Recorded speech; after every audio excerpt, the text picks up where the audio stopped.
संप्राप्ति द्वादशी एवं गोविंद द्वादशी व्रत।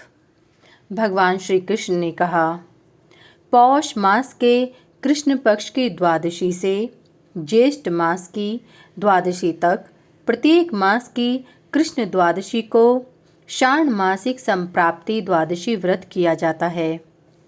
प्रत्येक मास में क्रमश पुंडरीकाक्ष, माधव, विश्वरूप, पुरुषोत्तम, अच्युत तथा जय इन नामों से उपवास पूर्वक भगवान की पूजा करनी चाहिए। पुनः आषाढ़ कृष्ण द्वादशी से व्रत ग्रहण कर मार्गशीर्ष तक व्रत का नियम लेना चाहिए। पूर्व विधान से उपवास पूर्वक उन्हीं नामों से क्रमश भगवान का पूजन करना चाहिए। प्रतिमास ब्राह्मण को भोजन कराकर दक्षिणा देनी चाहिए। तेल एवं क्षार पदार्थ नहीं ग्रहण करने चाहिए।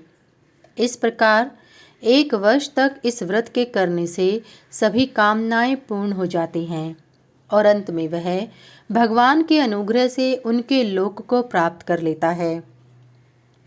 भगवान श्री कृष्ण ने पुनः कहा, महाराज, इसी प्रकार गोविंद द्वादशी नाम का एक अन्य व्रत है जिसके करने से सभी अभीष्ट सिद्ध हो जाते हैं।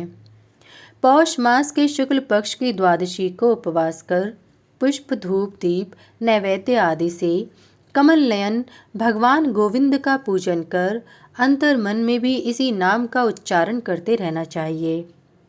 इस दिन पाखंडियों से बात नहीं करनी चाहिए। ब्राह्मणों को यथाशक्ति दक्षिणा देनी चाहिए। व्रती को गौमूत्र, गोमय, दधी अथवा गौदुग्ध का प्राशन करना चाहिए। दूसरे दिन स्नान कर उसी विधि से गोविंद का पूजन कर ब्राह्मण को भोजन कराकर स्वयं भी भोजन करना चाहिए। इसके साथ ही इस दिन गौ को तृप्ति पूर्वक भोजन कराना चाहिए।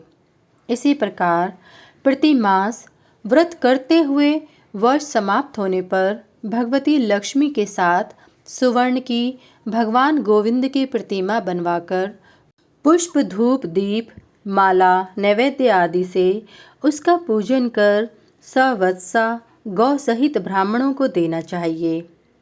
प्रति मास गौओं की पूजा तथा उन्हें ग्रास आदि से तृप्त करना चाहिए।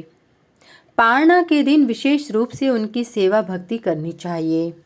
इस व्रत को करने से वही फल प्राप्त होता है जो सुवर्ण श्रृंगी 100 गौओं के साथ एक उत्तम वृक्ष का दान देने से होता है।